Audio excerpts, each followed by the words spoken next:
হয়েছে আজকে মন্দিরে ঘট স্থাপন হয়ে গেছে না?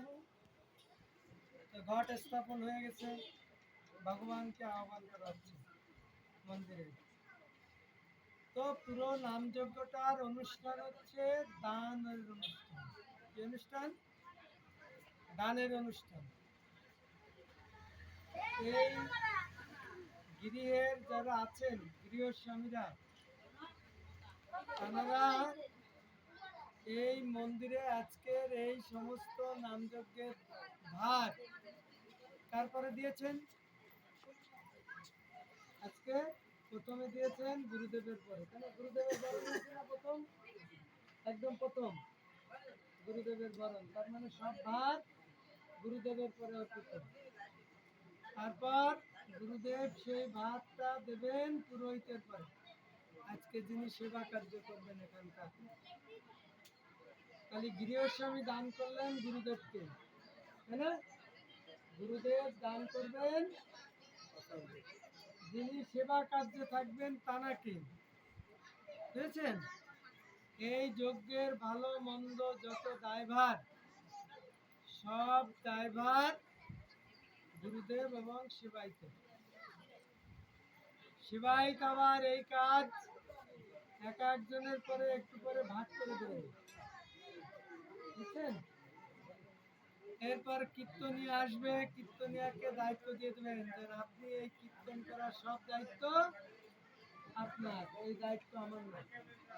তাহলে পুরোহিতের ঘাটতে বুঝে একটা নামাই দিলেন নাকি?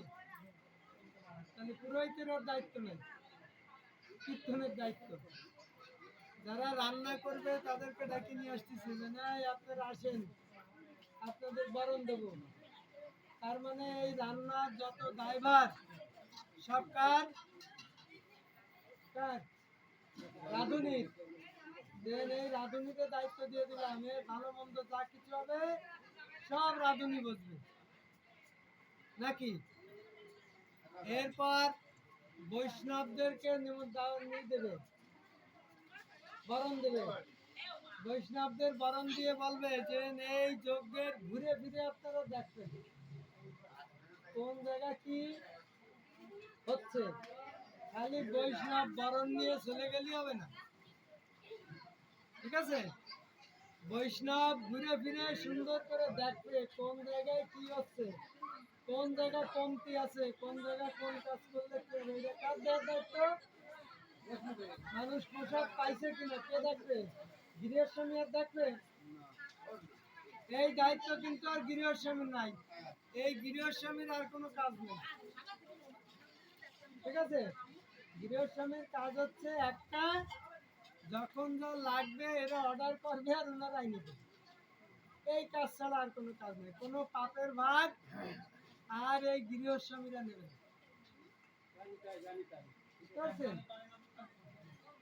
তাহলে এই অনুষ্ঠান দেখেন পুরোহিত প্রত্যেককে এক এক করে করে সবাই সব কিছু ভাগ করে দিয়ে দিচ্ছে, তাই না?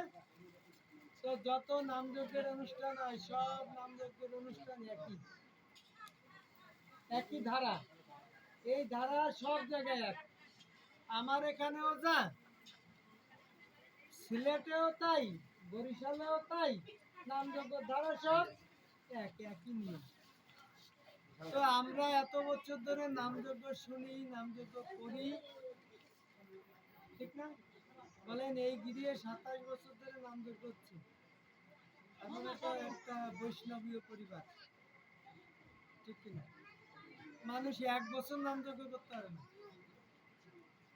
আর এই গৃহস্বামী 27 বছর নামযজ্ঞ করতেছে। এটা আমি যেমন তেমন জিনিস মনে করলে হবে? একটা গ্রামের লোকে, গ্রামের সব মানুষ মিলে নামযজ্ঞ করতে পারে না, সেখানে একজন গৃহস্বামী একা 27 বছর ধরে নামযজ্ঞ করতেছে। এটা ছোটখাটো বিষয় না, অনেক বড় ব্যাপার, বড় মনের দরকার, খালি বিষয় না, মন লাগবে, তারপরে সবকিছু এখানে যোগ করা আছে। তো আমরা একটা কাজ করবো, দেখেন এত বছর এই নামযজ্ঞ হয়ে যাচ্ছে, কিন্তু আমরা নামযজ্ঞ শুনতেছি, আসতেছি, সব কিছু করতেছি, কিন্তু আমরা পুরোপুরি ভাবে এই যে বললাম নামযজ্ঞটা কি অনুষ্ঠান? দানের অনুষ্ঠান। দান দান করবেন। তো এই নামযজ্ঞে আমাদেরও একটা জিনিস দান করা উচিত। সেই জিনিসটা কি? কি দান করা যায় আমাদের? টাকা পয়সা দান করবেন? টাকা পয়সা কি দান করব ভগবানকে? সময় নাকি? ভগবানকে এমন কি জিনিস আছে যে আমি দান করতে পারি? আচ্ছা, খোলের মাঝখানে কি থাকে? কি থাকে খোলের মাঝখানে? ফাঁকা। যদি ভরাট করা হয় তো বাঁচত। করতলের মাঝখানে কি আছে? গর্ত, ফাঁক একটু আছে। যদি এটা সমান করা থাকতো বাঁচত। বাঁশির মাঝখানে কি আছে? যদি ভরাট করা থাকতো বাঁচবে? তো বলছে বাঁচবে। সেরকম এই যে আমি আমি আমি বলে একটা জিনিস আছে, আমিত্ব, তাই না? এই নামযজ্ঞ অনুষ্ঠানে গৃহস্বামী যারা নামযজ্ঞ করুক তাদেরকে সর্বপ্রথম এই জিনিসটাকে ত্যাগ করতে হবে, ফাঁকা কলায় ফেলাতে হবে পৃথিবী থেকে, এই হৃদয় থেকে ফাঁক। নামযজ্ঞ কে করতেছে? কে করে? আমি। এই নামযজ্ঞ সভাপতিকে সভাপতিকে আমি, সেক্রেটারকে একটা বুক ফুলে ঘুরতেছি না, একটু দেখা করে আসি সেক্রেটারের কাছে। দেখা গেল সেক্রেটার চেয়ার মেরে বসে গেছে, তাই না? ভুল কিছু বললাম? থাকে কিনা? ওকে, বলছি এই হচ্ছে আমিত্ব। এই আমিত্ব যদি কারো ভিতর থাকে তাহলে বলা হচ্ছে সেই যজ্ঞ করা আর না করা দুটো।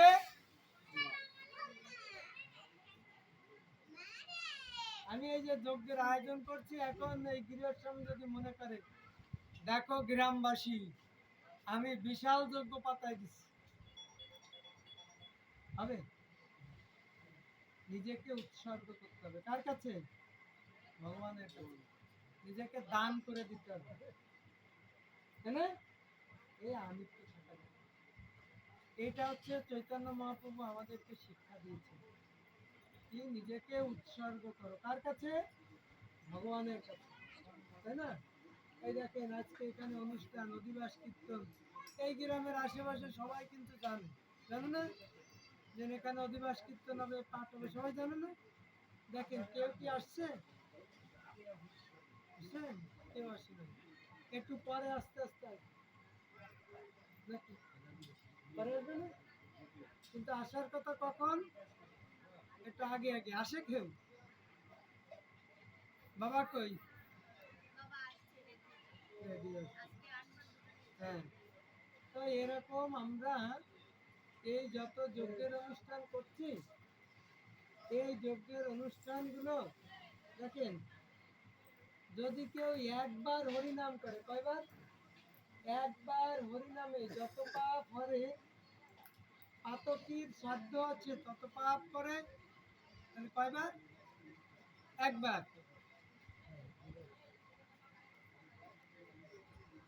যত পাপ করে, পাতকীর সাধ্য আছে তত পাপ করে। এখানে বসে মানুষ কতবার হরিনাম করবে? কতবার? একবার? হাজার হাজার বার হরিনাম হবে, হবে না? তাহলে কয়েক হাজার বার যদি এখানে বসে হরিনাম হয়, তাহলে কি আর কে পাপ থাকবে? কি থাকবে? একবারে কারো পাপ থাকবে? তাহলে সবাই গোলক ধামে চলে যাবে নাকি? কিন্তু আসলে কি তাই? এই যে কীর্তনিয়ারা যারা কীর্তন করে, এরা কি সবাই বৈকুণ্ঠ লোকে চলে যাবে নাকি? আজকে হরিনাম করে বেড়াচ্ছে না? ফাল্গুন মাসে, ফাল্গুন চৈত্র বৈশাখ মাসে কি খেয়েছে? হরিনাম করা বাদ আছে? বলেন, সবাই করতেছে না? মন খুলে করতেছে, কান্নাকাটি করতেছে, গড়াগড়ি কাটছে, তাহলে তারা মন খুলে হরিনাম করতেছে না? নাকি করতেছে না? এক মিনিট একটু। বস্তু পবিত্র, পবিত্র বস্তু না? নাকি বলুন? দুধ পবিত্র জিনিস? সর্ব অবস্থায় দুধ সর্ব অবস্থা পবিত্র কিনা? পবিত্র তো। আপনি একটা খাওয়া বোতলে দুধ নিয়ে যাচ্ছেন পুজো দিতে, পূজা হয়? হয়। আপনি মনে করেন একটা টাইগারের বোতলে করে দুধ নিয়ে যাচ্ছি পুজো দেওয়ার জন্য, শীতলা পুজো, বড় পুজো নিয়ে যাচ্ছি, পূজা কিন্তু হয়। ওই দুধ দিয়ে ব্রাহ্মণ পূজা দিয়ে দেয়, হয়। তো কি হচ্ছে, দুধের গুণে পাত্র পবিত্র হয়, বুঝছেন? দুধের গুণে পাত্র পবিত্র হয়। কিন্তু এই দুধটাতে যদি কখনো মনে করেন টিকটিকি পায়খানা করে, তাহলে এই দুধটা খেলেও অমঙ্গল হবে, মানে খেলেও ক্ষতি হবে, জেনে খান তাতেও ক্ষতি হবে, না জেনে খান তাতেও ক্ষতি হবে। আমাদের এই যত জায়গায় যত ধরনের নামযজ্ঞ কীর্তনের অনুষ্ঠান হয়, সব জায়গাতে হরিনাম শুদ্ধ জিনিস, পবিত্রতম জিনিস। নামের গুণে নামকারী পবিত্র হয়। কি হয়? নামের গুণে নামকারী পবিত্র হয়। যে নাম করে সে ওই নামের গুণে পবিত্র হয়। কিন্তু মাঝে মধ্যে ওই নাম যারা করেন তাদের মধ্যে টিকটিকির পায়খানা করার মতন একটা বস্তু করে, ঠিক আছে? করবে কি, হরিনাম, এই আসরে বসে কালকে হরিনাম হবে, সারা রাত হরিনাম হবে, কিন্তু পরের দিন সকালে চা শুশো করলে একটা জিনিস পাবে, বলেন তো কি? কি পাবেন? পান সব কিসের তলে? এই চাচে। কিন্তু দেখেন, আমরা কিন্তু কাউকে বলি না যে যারা কীর্তন করতে আসেন তাদেরকে একটু শুদ্ধভাবে উঠতে। এইখানে যদি কোনো বিড়ির দোকান থাকে, পানের দোকান থাকে, এখানে আসার সময় খাবে, চাবাইতে চাবাইতে এসে আসরে উঠছে, একটু মুখটাও ধোয় না, ধোয় ডালের মধ্যে কীর্তন করার সময় পান খায়। তো বলছে এটা হচ্ছে ওই দুধে টিকটিকির পায়খানা পড়ার মতো। আপনি শুনলেও মঙ্গল হবে, অমঙ্গল হবে, জানে করলেও অমঙ্গল হবে, না জেনে করলেও। কিন্তু এর মধ্যে যে দু একজন ভক্ত নেই তা তো না, আছে না? দু একজন আছে। কিন্তু আমাদের প্রায় জায়গাগুলোতে আমরা এই জায়গায় বসে আছি, আমরা কিন্তু এখান থেকে সরতে পারি না। পারি? কমিটির লোকজনরা তো নিজেরা বসেই খায়। আমি যদি বলি যে আপনি গাড়িদেরকে একটু বলেন যে তারা যেন এটা না খায়, এরা কি বলবে? যেহেতু সে নিজে খাচ্ছে তাহলে আরেকজনকে বলবে? বলবে না। তাহলে দেখেন, একটা গিরিয়ে যদি 27 বছর ধরে ভগবান পাঠ কীর্তন হয়, হরিনাম কীর্তন হয়, এর আশেপাশে সব মানুষের ভক্ত, তাই না? আজকে এই যে বাবুরা দূরের থেকে আসছেন, উনি আসছেন, এই জায়গাটা আসছেন, এত মানুষজন আসছেন, এত মানুষজনের আসার কি দরকার বলেন? এই বাড়িতেই তো অনেক ভক্ত তৈরি হওয়ার কথা, কিন্তু আমরা হচ্ছি না। আমরা খালি শুনছি আর চলে যাচ্ছি, নিজে কিছু করছি না। তাহলে হবে?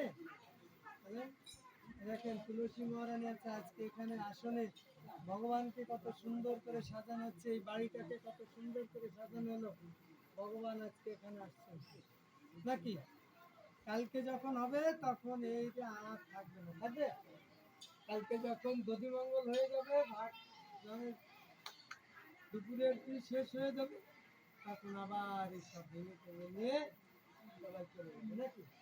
তাহলে ভগবান এই 3 দিনের জন্য আমার বাড়িতে থাকছে, 3 দিন পরে কি ভগবান চলে যাবে? হিসাব অনুসারে চলে যাবে নাকি? তাই তো? সেটা চলে যাওয়া ঠিক। এই যে কত সুন্দর একটা মন্দির, ভগবান প্রত্যেক দিন এই মন্দিরে সেবা পুজো করবে, এখানে থাকবে, এখানে আসবে, এখানে তো সেবাই তো মঙ্গল। তো আপনারা এখানে যারা আসছেন চেষ্টা করবেন যে এই যজ্ঞের অনুষ্ঠান যে কয়দিন আছে, যতক্ষণ আছে এই বাড়িতে, আমরা প্রতিবেশী হিসাবে আমাদের কর্তব্য কর্ম হচ্ছে তাদেরকে সহযোগিতা করা। বাড়িতে যারা আসছেন আত্মীয় স্বজন হিসাবে তাদেরও উচিত এই গৃহস্বামীকে সাহায্য করা, যাতে এই অনুষ্ঠানটা সুন্দর করে উঠে যায়। সেই সাহায্য সহযোগিতা চাই। দেখেন এখনো যদি এই বাড়িতে যে কজন আছে সবাই এখানে বসলে মোটামুটি অনেক লোক হতো, তাই না?